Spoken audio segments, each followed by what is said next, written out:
North to north east ఇది BJP కంచుకోట. ఉత్తర భారతదేశంలో సుదీర్ఘ కాలంగా తన పట్టు నిలుపుకుంటూ వస్తున్న కమలం పార్టీ ఇప్పుడు ఈశాన్య రాష్ట్రాల్లో పాగా వేస్తోంది.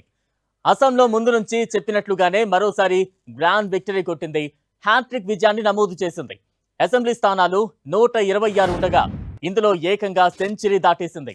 ఈ రేసులో కాంగ్రెస్ ఏ మాత్రం ప్రభావం చూపించలేదు. ఘోర పరాజయాన్ని చవిచూసింది కాంగ్రెస్ పార్టీ. అసోంలో మూడోసారి విజయం సాధించేందుకు సీఎం హిమంత బిశ్వ శర్మ పక్కా ప్రణాళికలు వేశారు. అభివృద్ధి మంత్రాన్ని ఎంచుకున్నారు. పలు సంక్షేమ పథకాలను తీసుకువచ్చారు. ఆదివాసీ ప్రాంతాల్లో శాంతి భద్రతలపై స్పెషల్ ఫోకస్ పెట్టారు హిమంత. దీంతో ప్రజలు ఆయన్ను ముద్దుగా మామా అని పిలుచుకున్నారు. ఇచ్చిన హామీలను నెరవేర్చడంతో పాటు కేంద్రం నుంచి నిధులు తెప్పించుకోవడంలో సక్సెస్ అయ్యారు. వీటి కారణంగానే కమలం పార్టీకి ఘన విజయం దక్కింది. 2015లో కాంగ్రెస్ ను వీడి బీజేపీలో చేరిన హిమంత బిశ్వ శర్మకు కాంగ్రెస్ పార్టీలో లోపాలు, అస్సాం పాలిటిక్స్ పై ఫుల్ గ్రిప్ ఉంది. అందుకే అక్కడ చాలా కాలంగా ప్రభావం చూపిస్తున్న పార్టీలతో పొత్తు పెట్టుకున్నారు. కాంగ్రెస్ వ్యతిరేక ఓట్లను చీల్చారు. ఆదివాసీ ప్రజల సంస్కృతిని గౌరవించడంతో పాటు అటవీ భూములను చొరబాటుదారులు ఆక్రమించుకోకుండా చర్యలు తీసుకున్నారు. అటు ఈశాన్య రాష్ట్రాలకు సింహద్వారం లాంటి బెంగాల్ ఇప్పుడు బీజేపీ వశమైంది. ఇక్కడ అస్సాం మోడల్ను ఉపయోగించింది కమలం పార్టీ. బంగ్లా చొరబాటుదారులను బెంగాల్లోకి రానివ్వబోమని ప్రచారం చేసింది. కేంద్ర మంత్రి అమిత్ షా ఈ అంశాన్ని అన్ని ప్రచార సభల్లో నొక్కి చెప్పారు. తాము అధికారంలోకి వస్తే చొరబాట్లను అడ్డుకుంటామని చెప్పారు. ప్రజల్ని మెల్లగా తమ దారికి తెచ్చుకున్నారు. ఎలాగైనా ఈశాన్య రాష్ట్రాల్లో పాగా వేయాలనే ఉద్దేశంతో తమదైన శైలిలో వ్యూహాలు రచించి సఫలమయ్యారు. ఇప్పటికే ఈశాన్య రాష్ట్రాలైన సిక్కిం, మణిపూర్, మేఘాలయ, అరుణాచల్ ప్రదేశ్, నాగాలాండ్ రాష్ట్రాల్లోనూ బీజేపీ ప్రభుత్వాలను నడుపుతోంది. ఇక ముందు కూడా తమ పట్టు నిలుపుకోవాలనే యోచనలో ఉన్నారు.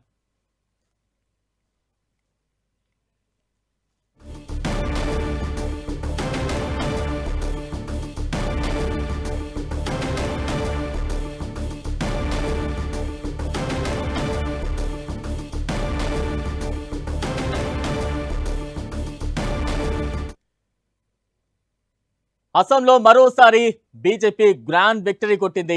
దానికి సంబంధించిన విజువల్స్ కావచ్చు, ఇవన్నీ చూస్తూ ఉన్నాం. హ్యాట్రిక్ విజయాన్ని నమోదు చేసింది.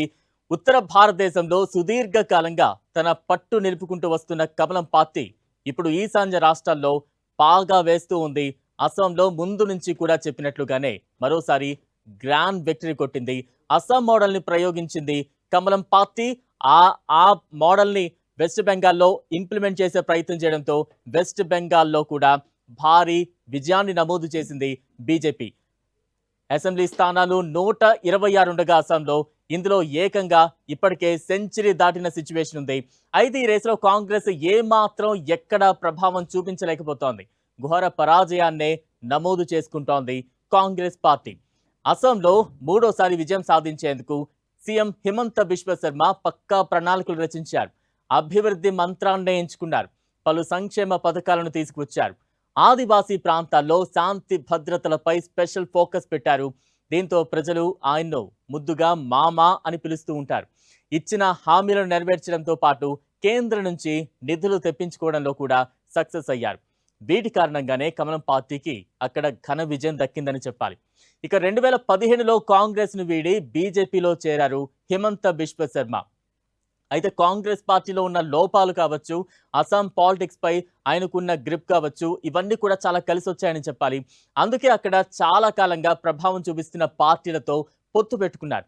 కాంగ్రెస్ వ్యతిరేక ఓట్లను చీల్చారు. ఆదివాసీ ప్రజల సంస్కృతిని గౌరవించడంతో పాటు అటవీ భూములను చొరబాటుదారులు ఆక్రమించుకోకుండా చర్యలు తీసుకున్నారు.